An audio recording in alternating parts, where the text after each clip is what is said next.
Film എന്ന് പറയുന്നത്, cinema എന്ന് പറയുന്നത് സമൂഹത്തിൽ നടക്കുന്ന കുറെ കാര്യങ്ങളെയൊക്കെ വിവരിപ്പിക്കുന്ന, അതായത് ഒരു വിഷ്വലായിട്ട് കൊണ്ടുവരുന്ന ഒന്നാണ് അല്ലെ. ഇൻഫ്ലുവൻസ് ചെയ്യുന്നുണ്ട്. അത് ചിലപ്പോ മതമായിട്ടായിരിക്കാം, രാഷ്ട്രീയപരമായിട്ടായിരിക്കാം, എല്ലാ വിഷയവും ചർച്ച ചെയ്യുന്ന ഒരു പ്ലാറ്റ്ഫോമാണ്. ഇപ്പോ കുറച്ച് നാളുകളായിട്ട് സെൻസർഷിപ്പ്, ഈ ഒരു സെൻസർ ബോർഡിന്റെ ഒരുപാട് മൂവീസ് ഇപ്പോ അനാവശ്യമായിട്ടുള്ള സെൻസർ ബോർഡിന്റെ ഇടപെടലുകള് അനാവശ്യമായിട്ട് ഇടപെടുന്നുണ്ടോ ഒരു സംശയം. എന്താണ് സൂര്യക്ക് അതിനെ പറ്റി തോന്നുന്നത്? അതെ, ഈ ഇടയ്ക്ക് ഇപ്പൊ തന്നെ നമുക്ക് എമ്പുരാൻ ഭയങ്കര എവിഡന്റ് ആണ്. അതിനകത്ത് ഒരുപാട് എന്താ പറയാ, പേര് പോലും കട്ട് ചെയ്യുന്ന രീതിയിലോട്ടാണ് സെൻസർ ചെയ്തിരിക്കുന്നത്. ഒന്നും രണ്ടും കട്ടല്ല, 24 കട്ടുകളാണ് ഉണ്ടായിരിക്കുന്നത്. എന്റെ ഓർമ്മയില് 2.8 സെക്കൻഡ്സ് ആണ് കട്ട് ചെയ്ത് മാറ്റിയിരിക്കുന്നത്. ഉണ്ടായിരുന്നോ? അതായത് എന്തിനാണ് ഭയക്കുന്നത്?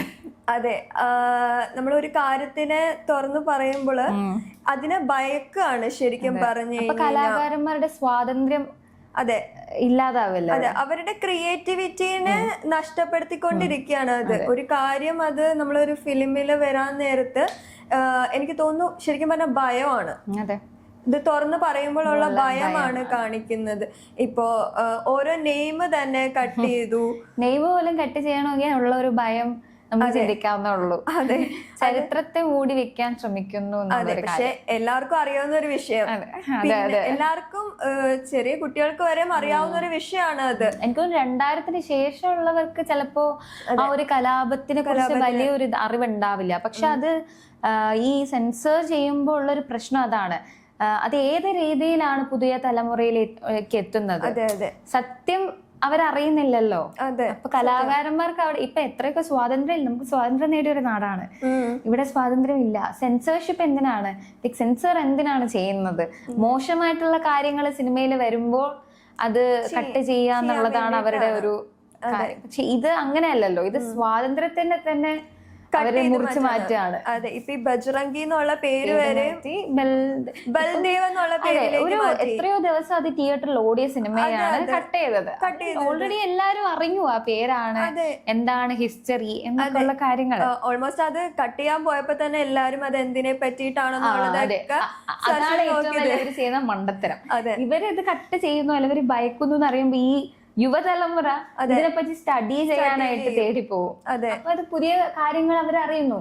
അത് സോഷ്യൽ മീഡിയ കൂടെ ഉള്ള ഒരു കാലാണ്. അതായത് ഇതിനകത്ത് സ്ത്രീകൾക്ക് നേരെയുള്ള അതിക്രമങ്ങൾ അത് കട്ട് ചെയ്തു, ഓരോ നെയിമുകൾ കട്ട് ചെയ്തു, അങ്ങനെ കുറെ കാര്യങ്ങളാണ് അതിനകത്ത് കട്ട് ചെയ്തിരിക്കുന്നത്. മറ്റേ ആ ലേഡി ക്രൂരമായിട്ട് പീഡിപ്പിക്കപ്പെട്ടു, ആ ഒരു ഇത് അതെല്ലാം കട്ട് ചെയ്യിപ്പിച്ചു. ആ ഒരു ഫസ്റ്റ് പോർഷൻ എനിക്ക് മനസ്സിലായില്ല അതിന്റെ ഒരു ഉദ്ദേശം. വയലൻസ് ആണ്, അതുകൊണ്ടാണ് കട്ട് ചെയ്യുന്നത്. അപ്പൊ വയലൻസ് ഉള്ള മൂവീസ് ഇവിടെ ഇറങ്ങുന്നില്ലേ? അതെ, ഇത് ഈ ഒരു കാര്യം അതിന്റെ ഒരു ഡീപ്പായിട്ട് ആൾക്കാർ അറിയാൻ വേണ്ടിയിട്ടാണ്. അവർ അതിന്റെ സീരിയസ്നെസ് മനസ്സിലാക്കാനാണ്. എങ്ങനെയാണ് ആ സ്ത്രീ പീഡിപ്പിക്കപ്പെട്ടത്? പൂർണ്ണ ഗർഭിണിയായ സ്ത്രീ, അത് അത്രയും സീരിയസ്നെസ്സോടെ തന്നെ പ്രേക്ഷകരിൽ എത്തിക്കാൻ വേണ്ടിയിട്ടാണ്. കാരണം ആ ഒരു ഇൻസിഡന്റ് എന്ന് പറയുന്നത് ഭയങ്കര ഭയപ്പെടുത്തുന്ന ഒരു ഇൻസിഡന്റ് ആണ്. പൂർണ്ണ ഗർഭിണിയായ സ്ത്രീനെ ഗർഭപാത്രം തുറന്ന് മറ്റേ ഭ്രൂണത്തെ പുറത്തെടുത്ത രീതിയിലായിരുന്നു പീഡിപ്പിച്ചത്. അതായത് ഈ ബജ്റംഗിയുടെ ആൾക്കാര് അത് തുറന്ന് കാണിക്കുന്ന ഒരു മൂവിനെ, അത് തുറന്ന് കാണിക്കുന്ന ഒരു കാര്യത്തിനെ എന്തിനു ഭയക്കണം? അപ്പൊ അത് ഭയം തന്നെയാണ്. അത് ഒരിക്കലും വയലൻസ് ആയതുകൊണ്ട് വയലൻസ് അല്ല അത് എന്ന് നമുക്ക് മനസ്സിലാവും. ഇനിയിപ്പോ ഈ ഹിസ്റ്ററി മൂടാൻ വേണ്ടിയിട്ടാണ് ഇത് ചെയ്തതെന്ന് നമുക്ക് പറയാം. ഇനിയുള്ള ഒക്കെയാണ് കോമഡി. ഹാൽ മൂവിയില് ബീഫ് ബിരിയാണിയുടെ സീനാണ് അവര് സെൻസർ ചെയ്യാൻ നോക്കുന്നത്. എന്തിന്റെ ബേസില്? ഇപ്പോഴും എന്താ അമ്മയാണ് എന്നൊക്കെ പറഞ്ഞ് നടക്കുന്നത് കൊണ്ടായിരിക്കാം. എനിക്കത് ആ സീനിന്റെ ബീഫ് മാത്രല്ല, ഇപ്പോ ഹാല് മാത്രല്ല, പ്രൈവറ്റ് എന്ന് പറഞ്ഞ ഒരു മൂവി, അതില് രാമരാജ്യം എന്നുള്ളൊരു സീൻ എന്തോ ഉണ്ടെന്ന് തോന്നുന്നു. രാമരാജ്യം, പിന്നെ സീത, ഇങ്ങനെ പേരുകൾ വരുമ്പോ ഇത് എന്തുകൊണ്ട് കട്ട് ചെയ്യുന്നു? ഇത് മറിച്ച് ഈ പേരുകൾക്ക് എന്താ, ഓക്കെ ദൈവമാണ് സമ്മതിച്ചു, ദൈവമാണോ ഹിസ്റ്ററി ആണോ, അതൊക്കെ ഓരോരുത്തരുടെ പെർസ്പെക്റ്റീവ് ആണ്. അപ്പൊ പേരുകൾ വരുമ്പം അത് നല്ലതല്ലേ? എന്തുകൊണ്ട് പേര് വരുമ്പോ അത് കട്ട് ചെയ്യുന്നു? ഇപ്പൊ ജാനകി വി, സുരേഷ് ഗോപിയുടെ ജാനകി എന്നുള്ളൊരു പേര് സീതാദേവിയുമായിട്ട് മൂവിയിൽ എനിക്ക് തോന്നുന്നു അവര് സർവൈവൽ ആണ്. സോ അത് കാരണം കൊണ്ട് ആ ഒരു പേര് അങ്ങനെ ഒരു സർവൈവലിന് ഇടാൻ പാടില്ല എന്നുള്ള ഒരു ഇത് കൊണ്ടുവന്നിട്ടാണ് ആ പേര് കട്ട് ചെയ്യണം. അത് പവിത്രമായ ഒരു നെയിം ആണെന്ന് പറഞ്ഞിട്ടാണ്. ഓൾസോ ഒരു സർവൈവർ ആണ്. അതെ അല്ലേ? അതൊരു വലിയ കാര്യല്ലേ? ഏതൊരു ലൂപ്പ് ഹോളാണ് കണ്ടുപിടിക്കുന്നത് എനിക്ക് മനസ്സിലാവുന്നില്ല. ഏത് വഴി കൂടെയാണ് ചിന്തിക്കുന്നത് ഇവരപ്പോ? അങ്ങനെയാണെങ്കിൽ ഇതിന് വരെയും ഇത് കണ്ടുപിടിക്കുമ്പോൾ നോർമലി ഒരു കേരളത്തില് ഓൾമോസ്റ്റ് എല്ലാവരുടെയും പേര് പല ഭഗവാന്മാരുടെയും അല്ലെങ്കിൽ ഭഗവതിമാരുടെയും ഒരു ദൈവങ്ങളുടെയും ഇത് ചെയ്തിട്ടാണ് പ്രതീകമായിട്ടുള്ള ഒരു നെയിമുകളാണ്. ഒരു മൂവിയിലും എല്ലായിടത്തും സീതാരാമൻ ഇതാണ് കട്ടിയിപ്പിക്കുന്നത്. അതെ, അതെന്തിന്റെ വസ്തുതയിലാന്ന് എനിക്ക് മനസ്സിലാവുന്നില്ല. ഇതെല്ലാം ദൈവങ്ങളെ വിശ്വാസം ഉള്ളവർക്ക് പോലും മടുപ്പ് തോന്നും ഇങ്ങനെ കാണിക്കും. ഇത് ഇത്രയും ഓവറാ വേണ്ട കാര്യം? ഇത് വിശ്വാസത്തിന്റെ പുറത്ത് മാനിപ്പുലേഷൻ നടക്കുന്ന പോലെ. അതെ, വിശ്വാസം അടിച്ചേൽപ്പിക്കാൻ അല്ലെങ്കിൽ ഇതാണ് ഇത് ദൈവം രാമനാണ് രാമരാജ്യം അത് അടിച്ചേൽപ്പിക്കാൻ ചെയ്യുന്നതാണോ അറിയില്ല. ഇത് എത്ര പേർക്ക് കൊള്ളുന്നറിയില്ല, സത്യം. പക്ഷെ ഇനിയുള്ള ജനറേഷനെ വരെയും അതൊരു അടിച്ചേൽപ്പിക്കുകയാണ് ശരിക്കും. ഇത് രാമരാജ്യമാണ്, ഇത് ഒരു രാമന്റെയും രാജ്യമല്ല. ആരുടെ രാജ്യമല്ല, ഇത് നമ്മുടെ രാജ്യമാണ്. ദൈവത്തെ വിശ്വസിക്കുക, ദൈവത്തെ വിശ്വസിക്കുന്നവർക്ക് വിശ്വസിക്കാം. രാമനായാലും ആരാണെങ്കിലും വിഷ്ണു ആണെങ്കിലും ഏതൊരു മതത്തിന്റെ നിങ്ങൾ വിശ്വസിക്കുന്ന ഏത് മതമാണോ ഏത് ദൈവമാണോ അത് ആരെയും അടിച്ചേൽപ്പിക്കാതിരിക്കുക. മതവും രാഷ്ട്രീയവും ഒന്നും ആരെയും അടിച്ചേൽപ്പിക്കേണ്ടതല്ല. അതെ, ഇതൊക്കെ ഇപ്പൊ സീത ഒരു പെൺകൊച്ചിന് പേരിട്ടു. അതെ, അതുകൊണ്ട് ആ കുട്ടി അതും ഇനിയിപ്പം സീതാന്നും പേരിടാൻ പാടില്ല. ജാനകി എന്ന് പേരിട്ട് കഴിഞ്ഞാൽ എല്ലാം ഒരു പേര് മാത്രമാണ്. ദൈവത്തില് ദൈവം സമ്മതിച്ചു. പക്ഷെ പേരിടുന്നത് ഒരു അതില് പവിത്രതയൊക്കെ കണ്ടുപിടിക്കാൻ നിന്നാ നമുക്ക് സിനിമ ചെയ്യാൻ പറ്റില്ല. ഒന്നിനും നമുക്ക് സിനിമ എന്ന് മാത്രമല്ല നമുക്ക് ഒന്നും ചെയ്യാൻ പറ്റില്ല. എല്ലാത്തിനും ഓരോ ലൂപ്പ് ഹോൾസും കണ്ടുപിടിച്ചുകൊണ്ട് വന്നു കഴിഞ്ഞാൽ ഒന്നും തന്നെ ചെയ്യാൻ പറ്റില്ല. പിന്നെ കലാകാരന്മാരുടെ സ്വാതന്ത്ര്യത്തെയാണ് നഷ്ടപ്പെടുത്തുന്നത്. ഇപ്പൊ ചെറിയ ചെറിയ സംവിധായകന്മാരാണെങ്കിലും ഇതിനു വേണ്ടിട്ട് പോരാടുക.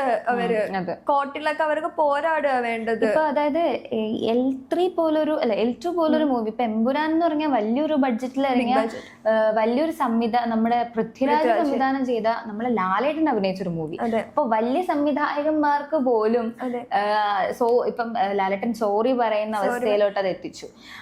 അവർക്ക് പോലും ഇത് തടുക്കാൻ പറ്റുന്നില്ലെങ്കിൽ ചെറിയ സംവിധായകർ ഇതെങ്ങനെ സർവൈവ് ചെയ്യും? എനിക്ക് തോന്നുന്നു അതിന്റെ കാരണം ഇവർക്കും ഭയമാണ്. ഇപ്പോഴത്തെ രാഷ്ട്രീയത്തിനെയും എല്ലാത്തിനെയും ഭയക്കുന്നോണ്ടാണ് അവർക്ക് പോലും അതിനെ റെസിസ്റ്റ് ചെയ്യാൻ പറ്റാത്തൊരു വിവാദങ്ങളിലോട്ട് പോവണ്ട എന്നുള്ളൊരു സൈലൻസ് ആയിരിക്കും അത്. അതെ, ലാലേട്ടൻ സ്വഭാവം നമുക്കറിയാം. വലിയ പ്രശ്നങ്ങൾ ഉണ്ടാക്കാതെ ഒതുക്കി തീർക്കാനുള്ള ഒരു മനോഭാവമായിരുന്നിരിക്കാം അതുകൊണ്ട് തന്നെ. അന്വേഷണം മുരളി ഗോപി അതിനോട് പ്രതികരിച്ചില്ല എന്നുള്ളതാണ് ഒരു എന്താ പറയാ അതൊരു തരം വിപ്ലവം തന്നെയാണ്. സൈലൻസും ഒരു തരം വിപ്ലവമാണ്. അതെ, മിണ്ടാതിരിക്കുക എന്നുള്ളതും. അപ്പോ അങ്ങനെയൊക്കെയാണ് ഇവിടെ നടക്കുന്ന വിഷയങ്ങൾ. സിനിമയിൽ നടക്കുന്ന കലാകാരന്മാരുടെ എന്താ പറയാ ചെറിയ ചെറിയ സംവിധായകർക്ക് അപ്പോ നമുക്ക് ചിന്തിക്കാം, ചെറിയ സംവിധായകർക്ക് ഇനി അതിനെപ്പറ്റി സംസാരിക്കില്ല. ഹിസ്റ്റോറിക്കലായിട്ട് പടങ്ങൾ ഏർക്കുമ്പോഴത്തേക്ക് ഇതുപോലെ ഒരുപാട് വിഷയങ്ങൾ നേരിടേണ്ടി വരും. പല പല കാര്യങ്ങളും നമുക്ക് തുറന്നു പറയാൻ പറ്റാത്ത ഒരു അവസ്ഥ. നമുക്ക് ഇതൊരു ഡെമോക്രാറ്റിക് കൺട്രിയാണ്. ഇവിടെ എല്ലാവർക്കും സ്വാതന്ത്ര്യമുണ്ട്.